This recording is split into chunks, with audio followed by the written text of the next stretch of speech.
Have you ever heard the saying, there's a fine line between confidence and cockiness? Or, with great knowledge comes great responsibility.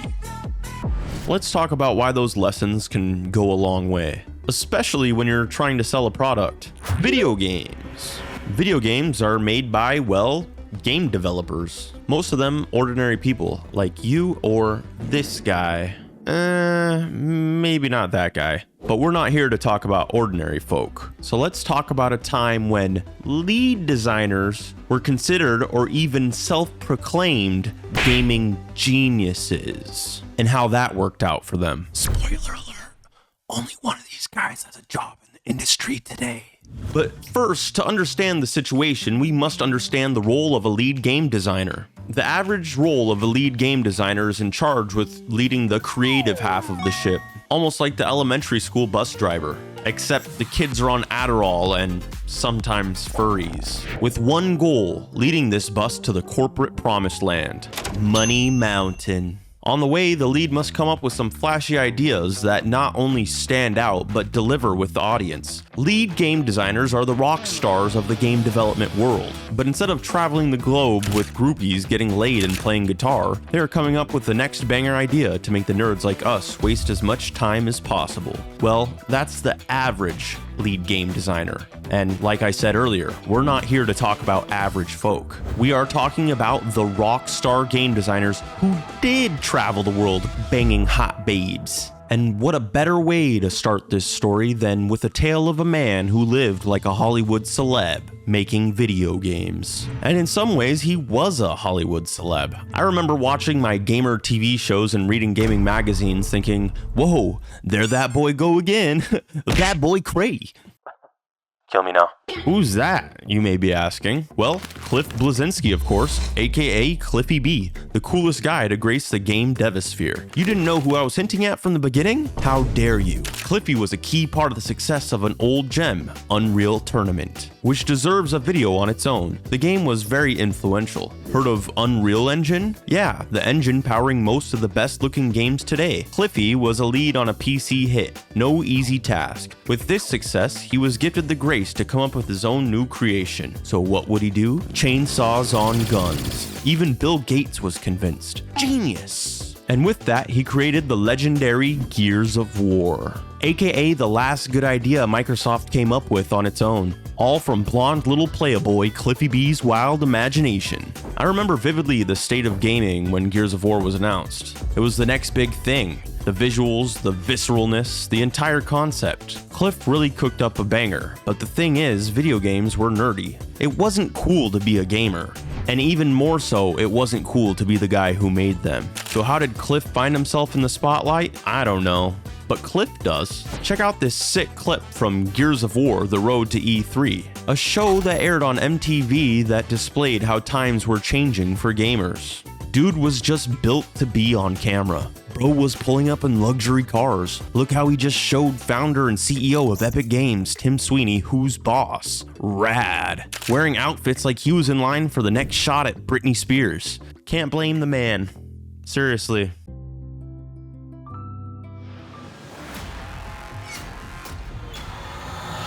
I think his big persona was the problem. As long as he made good games, why would it matter?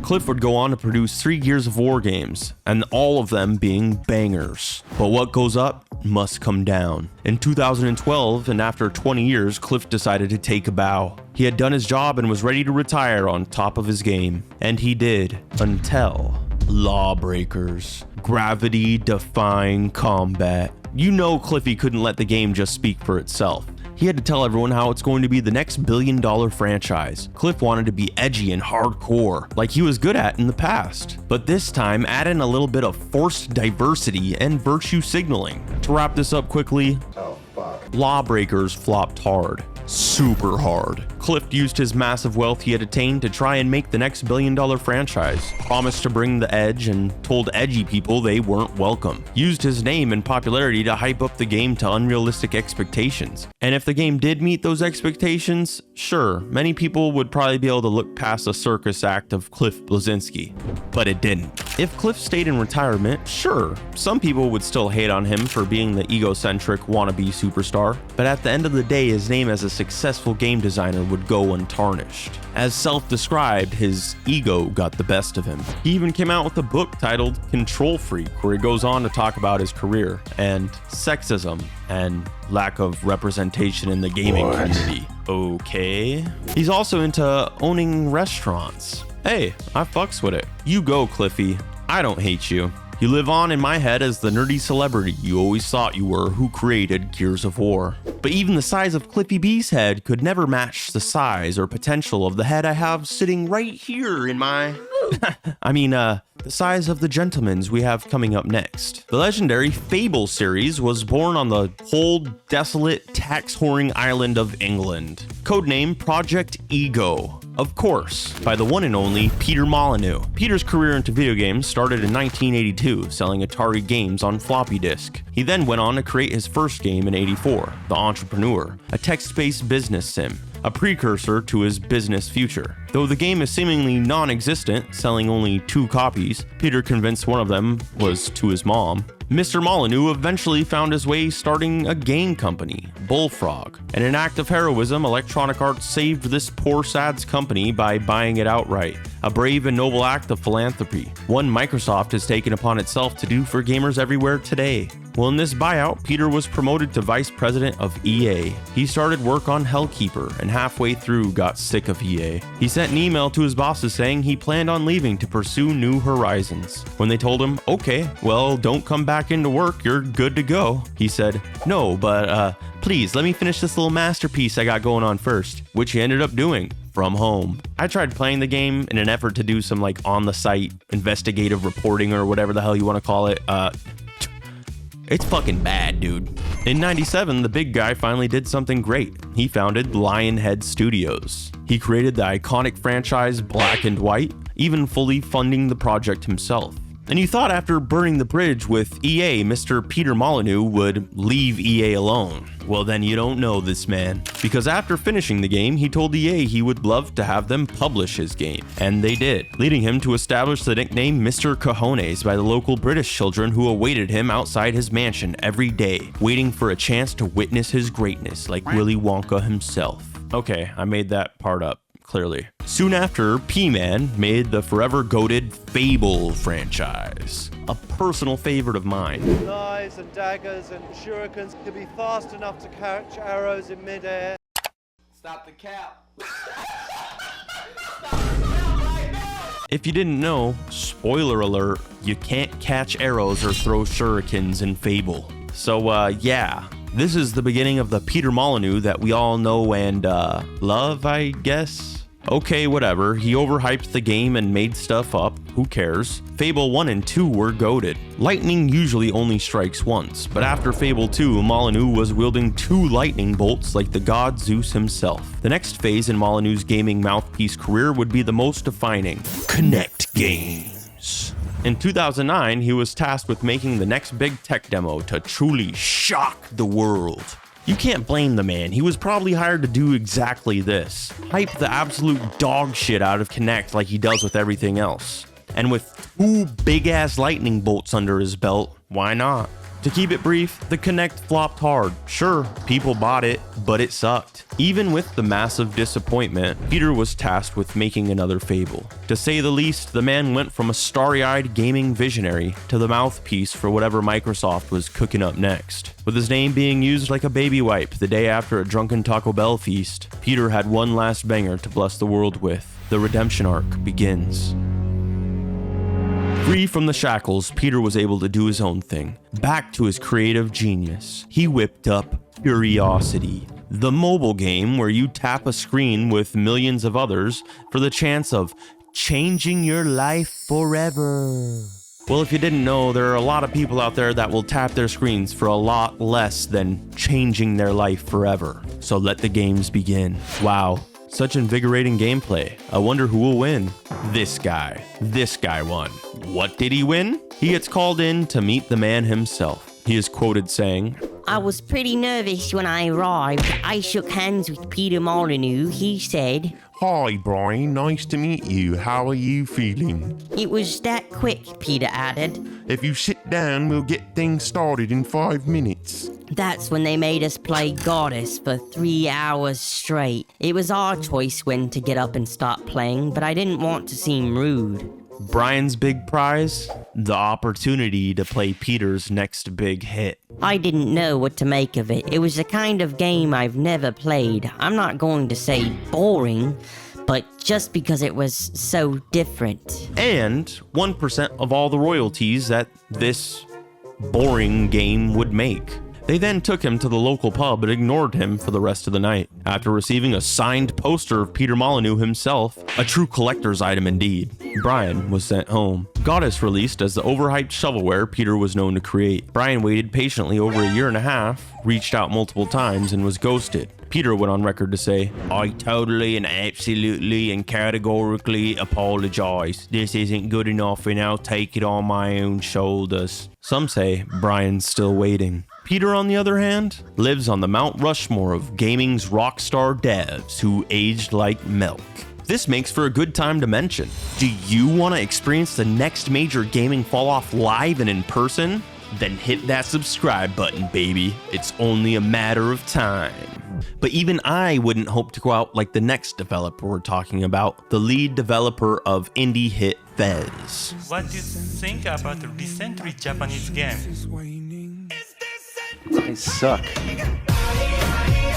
This one will keep short and sweet. Meet Phil Fish. Fez came out during the era of Xbox Arcade. Remember that? Games like Castle Crashers and Super Meat Boy were the talk of the schoolyard. Indie devs were eating and getting the spotlight they deserved. He even had a spot on Indie Game the Movie. I recall seeing that on Netflix when I was pretty young and feeling very inspired about the directions video games were going in. Fez was a unique take on platformers, and while I wouldn't consider him a massive success like the devs prior, he made a memorable game.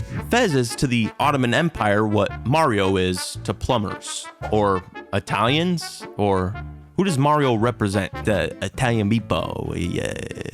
Phil got put on panels, had many interviews, and was soaking up the spotlight, but he should have stayed at the locally sourced cafe.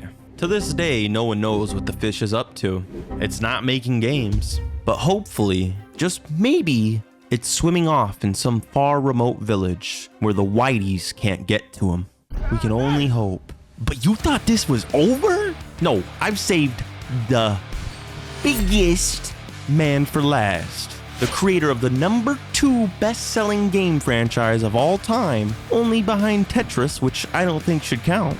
The man behind the Cube craze, the epic gamer moments, the game that made YouTube legends, Minecraft, and its glorious, beautiful, fedora-donning darling, Notch. Just look at this lad. He was born to be on lists like this. Notch started his tenure as a gaming legend in 1979, the day he popped out of his mother's butt. Growing up a lonely nerd with a humble beginning like many of us, he found comfort in video games. And at a young age, he knew he wanted to create them. Starting his professional career as a web developer, he eventually found his way to the Game Federation, where he would get his first clout token creating Worm Online. Something I didn't know, and as a huge MMO fan, I think it's pretty badass. While some may consider it to be the worst MMO of all time, try creating an MMO yourself.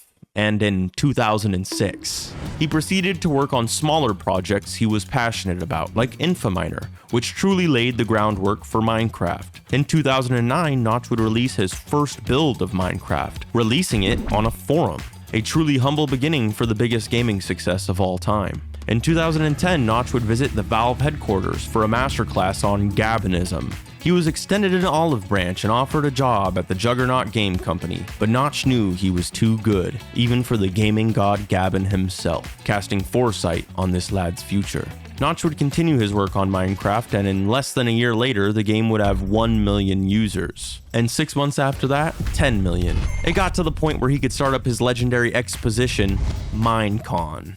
So much meme gold. In 2011, Notch would relinquish the creative responsibilities to Jens Bergensten and bask in the fruit of his labor. The rest is history. The game went on to garner hundreds of millions of players, and Notch was on track to achieve financial freedom for generations. In 2014, Notch tweeted, "Anyone want to buy my share of Mojang so I can move on with my life? Getting hate for trying to do the right thing is not my gig." This perked our good old cash cow Microsoft's ears, and they offered him a deal he couldn't refuse. Notch sold his share in the company to Microsoft for $2.5 billion.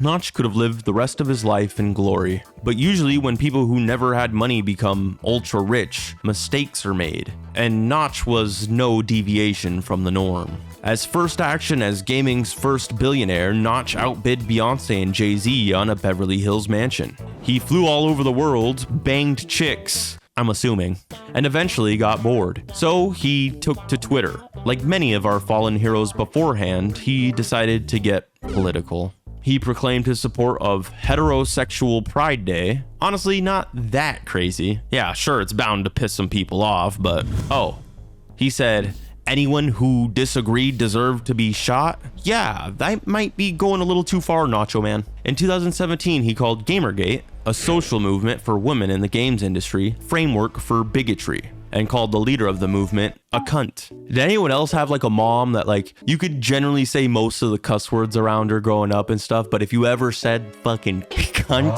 the C word, it was, you're done, dude. Like, What did you just say, son? I know I'm not the only one. He also made the tweet, "It's okay to be white," and rejected generalizations based on skin color. Dude, maybe he didn't fall off. In 2017, he revealed his belief in Pizzagate, as well as his support of QAnon. I don't know about the QAnon stuff. Speaking of my mom, she got into that shit too. And let's just say it's not healthy. She's recovering now, thank God. In 2009, he called transgenderism a mental illness. He later walked back on his statement, saying it's a big leap, and one people should have done plenty of thinking and research on. But if they have and they're sure what they're doing, then that's pretty cool of them to take that big leap. Notch was so rich he didn't have to act anymore. Unfortunately for him, the internet ate him up. And speaking dissenting thoughts out of nowhere, especially when your career is built off of making games and that's about it, meant Notch's momentous rise to gaming stardom went twirling down. Most people consider Notch a bigot, or whatever cool word people use nowadays to label someone they don't agree with. Minecraft fans who were once devastated with his parting were now relieved to know their love game was in Daddy Microsoft's hands. In 2019, Notch was not invited to the infamous Minecon, with a statement issued by Microsoft that his views do not reflect those of Microsoft or Mojang. His baby was no longer his. It was adopted and being raised by the Iron Fist. Notch had went on record talking about how the money had made him feel isolated and depressed. And with the internet now hating him, he was forced to sorrow, neglected, and defeated in his giant mansion. Kinda sad, honestly. They always say money can't buy happiness. Some people may argue otherwise, but in Notch's case, he became rich, but lost so much more than money in the process. Nowadays, he seems a lot more focused on games, discussing the latest gaming trends instead of politics, and even teasing his next project. Let's hope for a bounce back from the big guy. And he seems to be the only person on the list that's still contributing to video games in any way, so good for him. Well, there you have it. The rise and the fall of some of the most notorious gaming developers of all time. So where's the takeaway from all this?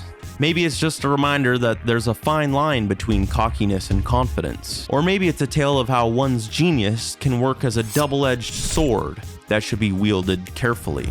Cliffy B, once an A-list celeb, in his mind, is now an extra in low-budget college film projects. Peter Molyneux went from promising the world in a video game to promising the world he would stay away from video games. Phil Fish was once swimming in the indie dev's sacred pond of life, is exploring new waters off the coast of Africa. And Notch went from creating his own world cube by cube to creating his own world with cold hard cash. I'm honestly starting to question why I put this guy on the list. He's all right, but he's kind of sad, so there's that, I guess. It makes you think, what would you have done differently? I know I probably would have made some of the same mistakes if I blasted into the spotlight out of nowhere. The internet is a beautiful yet dangerous place. And none of these guys are failures. They've all reached highs in their professional career that I'm sure we'd all aspire to achieve. So here's to the guys that make the games that we get to enjoy every day, even if they got a little too close to the sun in the process.